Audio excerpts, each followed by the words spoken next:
Chance পাইলেই সফলতা। হ্যাঁ, দেখতে পাচ্ছি তো আমরা চান্স পাইলে সফলতা না। বুয়েটের স্টুডেন্ট, মেডিকেল স্টুডেন্ট, পাবলিকের স্টুডেন্ট, সব জায়গায় ওরা ওদের চিন্তা কি বিসিএস ক্যাডার হবে, ওদের চিন্তা কি চাকরি নিবে। এই মেন্টালিটি নিয়ে কিন্তু ওরা বড় হচ্ছে। ঢাকা ইউনিভার্সিটির ইউনিটের জন্য ফর্ম তুলেছিলাম। ফ্যামিলি এমন ভাবে মাইন্ড সেট আপ দিছিল যে ঢাকা ইউনিভার্সিটিতে চান্স পাইতেই হবে।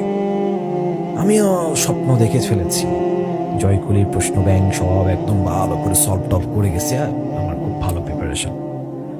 ইউনিটে পরীক্ষা দিতে গেলাম। পরীক্ষার হলে ঢুকে টেনশন শুরু হয়ে গেল। একটা দুটা না পারতে মাথা ওলায় গেল। দেখা গেল যে 20টা না কয়টার মতো আর কি সঠিক করছিলাম, বাদ বাকি আন্দাজে ঢাকায় চলে আসার পরে খুব মন খারাপ হলো। বাসায় আর ঢুকলাম না। এদিক সেদিক ঘোরাঘুরি করে বন্ধু বান্ধবদের সাথেও দেখা না করে খুব মন খারাপ নিয়ে আর কি বাসায় প্রবেশ করলাম। মাথার ভিতরে অনেক চিন্তা আসলো, আমি তো চান্স পাবো না, কি করবো আর। তো আল্লাহ আমাকে একটু ভুলে যাওয়ার একটা গুণ দিয়েছেন আর কি, নিয়ামত বলবো, যে কষ্টগুলো ভুলে যাই, মানে যেগুলো খারাপ লাগা আছে বেশিক্ষণ থাকে না। এটা একদিক দিয়ে ভালো। তো দেখা গেল এই সময়টা আমি আবার ভুলে গেলাম। আচ্ছা ঠিক আছে, কি হবে এখন, আরেকটা আছে, ডি ইউনিটের পরীক্ষা আছে, লেটস ট্রাই ইট। তো একটাতেও চান্স পাইনি পাবলিকে, মাশাআল্লাহ আলহামদুলিল্লাহ।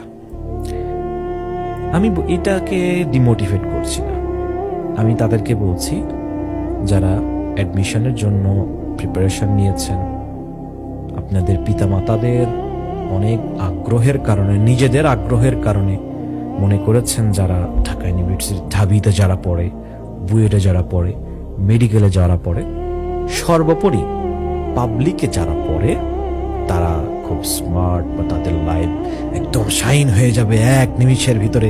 মানে ওখানে যারা চান্স পাবে তারা একদম লাইফ শাইন করতে পারবে, এবং ওদের বাহিরে যারা পড়বে তারা কিচ্ছু করতে পারবে না, বা পড়াশোনা যারা ছেড়েও দিবে তারাও কিচ্ছু করতে পারবে না। এইরকম মেন্টালিটি নিয়ে যারা পরীক্ষা দিয়েছেন এবং কোথাও কোনো চান্স হয় নাই এবং ভাবতেছেন যে এখানেই শেষ, আমি আর সাকসেস হতে পারলাম না, আমি আরেক বছর ড্রপ দেই, আরেক জায়গায় এক্সামিনেশন নেই, অথবা আমার বন্ধু পাইছে আগায় গেল, আমি আর পারলাম না, সমাজে মুখ দেখাবো কিভাবে, বাবা মার কাছে মুখ দেখাবো কিভাবে, এইরকম চিন্তা নিয়ে যে সকল ভাইয়েরা এখনো আছেন এবং এইরকম চিন্তা নিয়ে বিড়ি খাওয়া ধরছেন, গাঁজা খাওয়া ধরতে চাচ্ছেন, এইরকম চিন্তা নিয়ে সুইসাইডের দিকে যাওয়ার চিন্তা ভাবনা করছেন, তাদেরকে বলি এখানে জীবনের শেষ নয়।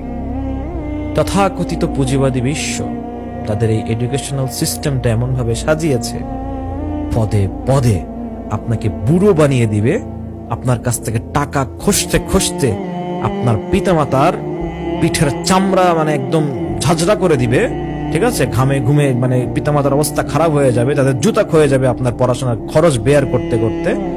তারপরেও আপনি প্রকৃত শিক্ষিত হতে পারবেন না, প্রকৃত সফলতা আপনার ভিতরে আসবে না। এটাই পুঁজিবাদী বিশ্বের এডুকেশন সিস্টেমের অবস্থা। তা আপনি মনে করছেন যে চান্স পাইলাম না, আমার লাইফ শেষ এখানে? নো। দেখেন না খোঁজ নিয়ে ঢাবিতে পোলাপাইন কি করে, দেখেন না খোঁজ নিয়ে বুয়েটের পোলাপাইন কি করে, সহপাঠীকে মেরে এখন মৃত্যুদণ্ডের আসামি, দেখতেই পাচ্ছি কি লাভ হয়েছে, তাদের লাইফ কি শাইন হয়েছে? দেখতে পাচ্ছেন এরকম অনেক স্টুডেন্ট আছে বুয়েটের বা পুরোপুরি ড্রাগ অ্যাডিক্টেড, এমন অনেক স্টুডেন্ট আছে বুয়েটের বিটেক খাইতে খাইতে অবস্থা খারাপ, 7-8 বছর ধরে পড়ে আছে, কোর্সই কমপ্লিট করতে পারতেছে না। ঢাবিতেও আছে এরকম অহরহ। তাহলে চান্স পাইলেই সফলতা? হ্যাঁ, দেখতে পাচ্ছি তো চান্স পাইলে সফলতা। বুয়েটের স্টুডেন্ট, মেডিকেল স্টুডেন্ট, পাবলিকের স্টুডেন্ট, সব জায়গায় ওরা ওদের চিন্তা কি বিসিএস ক্যাডার হবে, ওদের চিন্তা কি চাকরি নিবে। এই মেন্টালিটি নিয়ে কিন্তু ওরা বড় হচ্ছে, এবং দেখা যাচ্ছে যে চাকরির ক্ষেত্রে 3000 কোটা, 4000 কোটা, ক্যান্ডিডেট 5 লাখ, 6 লাখ, 7 লাখ, সবাই চাকরি পাবে?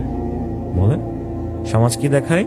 যে চাকরি করে সেই ভালো, সেই বড়, তার অনেক স্ট্যাটাস। আর যে ব্যবসা করে কামায় 1 লাখ টাকা মাসে, 2 লাখ টাকা মাসে, তাকে সমাজ গুরুত্ব দিতে চায় না।